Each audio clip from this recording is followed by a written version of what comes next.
Hi, welcome to this video, a quick video demo of a basic still life. So your first thing is to pick 4 simple objects, and I'm choosing a large can, an orange, and a cup, and then also a book. So and I'm going to have them overlapping, so that's really important to have them overlapping. And I'm just going to start really quick gestural study, and I'm doing this digitally, but you're going to be doing this with pencil. And I'm just kind of getting the gesture of where the objects are, and then we can kind of get, so I'm kind of just lining up, and I'm looking at, okay, if this is about this tall, where does that can go? And if this ends about here, where does this coffee can begin? And then I have my fourth object, my book. So kind of where does that, just kind of, getting that, and then kind of, so that's what I refer to as a gesture. Okay, so that's our start of our gestures. That's our step 1. Step 2 is going to be vertical axis lines, because in order to understand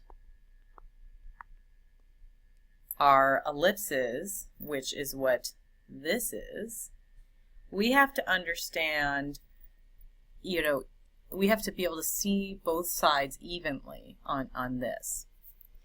Now, what's interesting here, let's just go to, I just want to show you,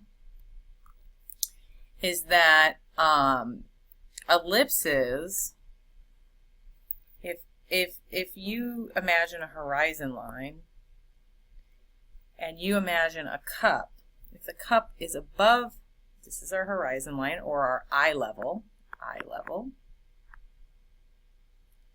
then if a cup is above our eye level, so like it was floating in the sky, you could see the bottom of it. But if it's below our eye level, so almost underground, and you were standing right over top of it, it would be almost a complete sphere. But as it goes closer to the midline, you almost only see a little bit. And when it gets further down here, you can see a little more. And if you were able to see through in here, it'd be like that. And again, I need to understand the center line. And as it's getting away from the eye level, you're going to be able to see more and more of the bottom of this. So it's, it kind of goes like, so you only see a little here, and then as it goes further and further down the line, you're going to see more and more and more of that ellipse, to the point where it's going to be a sphere. When it gets further, of course, they're going to be about the same size. And then this is the opposite way. You're seeing more and more of the bottom. This would be the top, and this would be the bottom. So let me show you another example. This is one of my favorite examples of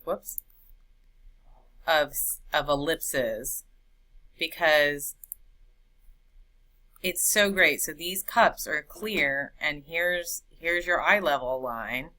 Like I was saying, if you were looking straight on, this is what you would see. And when it's above, you're seeing more of the bottom. When it's below, you're seeing more of the top there.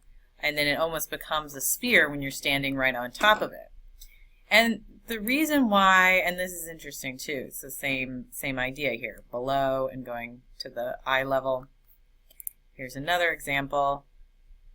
So breaking those ellipses down. And I think ellipses are probably one of the things when you're just starting off drawing, or if you're fine-tuning your drawing, That's something, here's another example, that takes a while. So see, this is an example of vertical axis lines. Now you also can do a horizontal one, and let's go back over.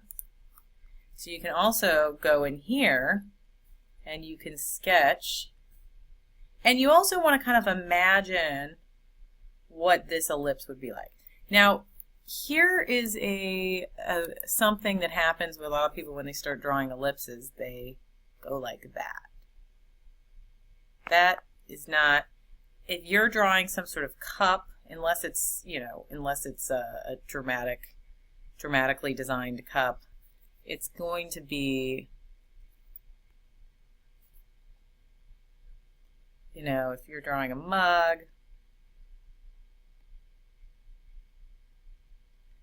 it's going to be a rounded edge, even if it's a tiny little, even if it's right up here at the eye line and you're only seeing a sliver of an ellipse, it's still not going to be pointy.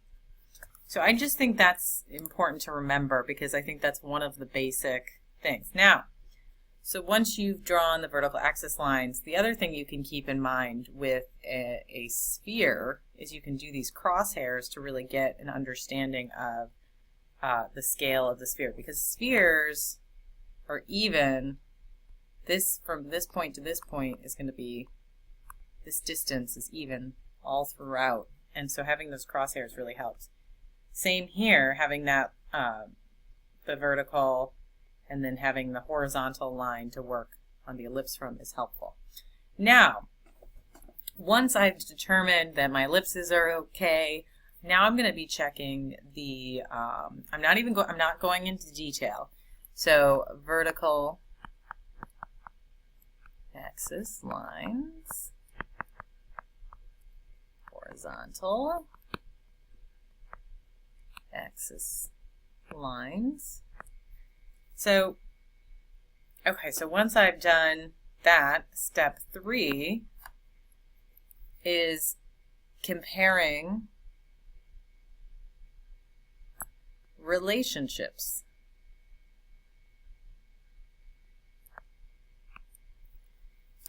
Between objects, i.e. sighting.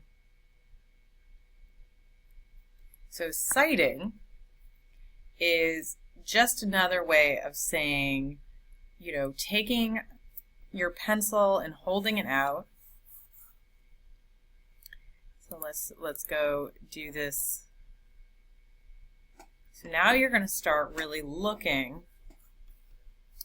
You're going a little closer. First, the first step to sighting, so this is a mini step, is just holding out your pencil at arm's length. So if you're sitting there, this is you. Here's your drawing pad. You should have your drawing, try to have it propped up, either on an easel or, on some sort of desk easel or something, so that you can have your drawing pad essentially at the same level as your still life. So your still life is right here.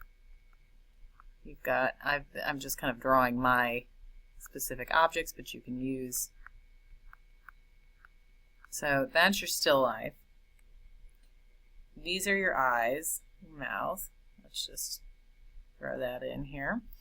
Now, actually, let's get your drawing pad out of the picture just for a second so that you can see what I'm talking about. So now what you do is you hold your arm straight out, and you're holding your pencil up, and what you're doing is you're trying to understand the relationships between the objects by measuring them.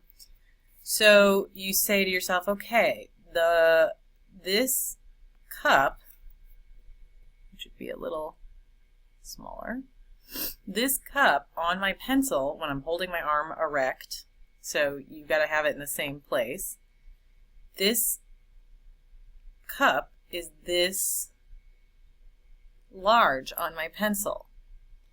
So then you go back to your still life and you step back and you say, okay, if on my pencil this cup equals this measurement that you're holding out with your arm erect, if that measurement is on your pencil, this is your pencil, if that measurement is about that long on your pencil, then you can go hold your pencil in comparison here on your, and go back to your drawing and say, okay, so this is my unit of measurement.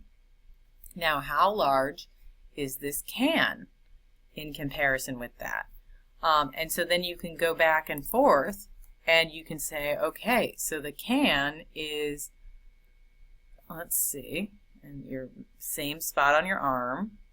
So the can is about the whole pencil.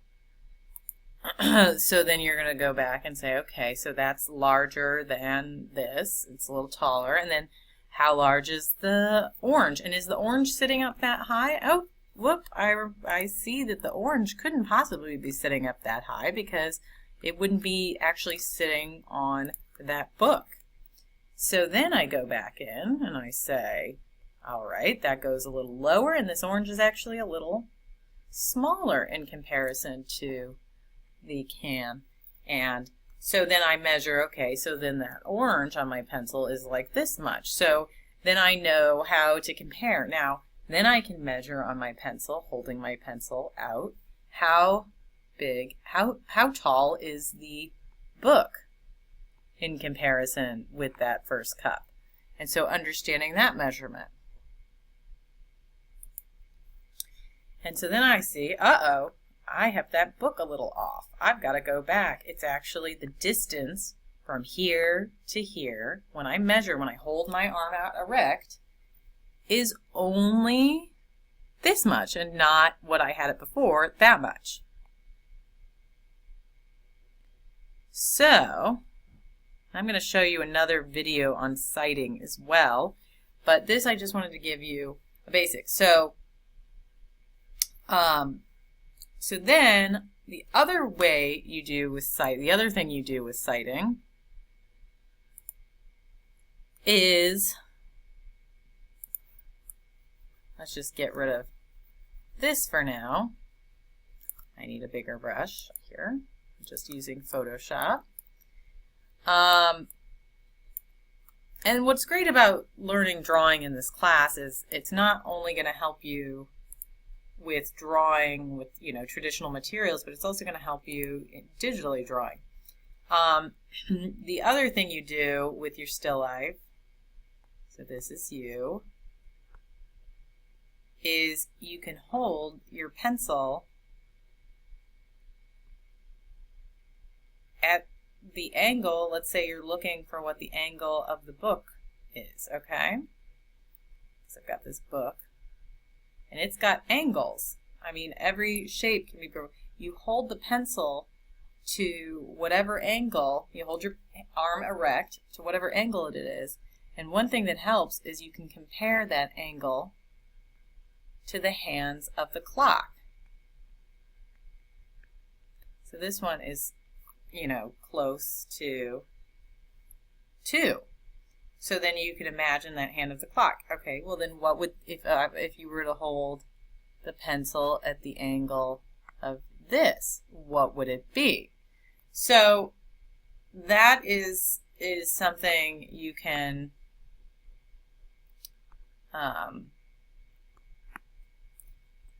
really play with working. So even though this is a simple still life and you're starting, and when I say gesture too, just to kind of backtrack a little, I mean loosely using your whole arm to map out this still life. So this is like as if I'm doing a chalkboard demo for you guys, and I think this is what I want you to work on for this, and we're going to continue working on this next week as well. So we have, after you get my critiques, you can revise it and we can take it to the next level for next week. But I hope this helps. Let me know if you have any questions.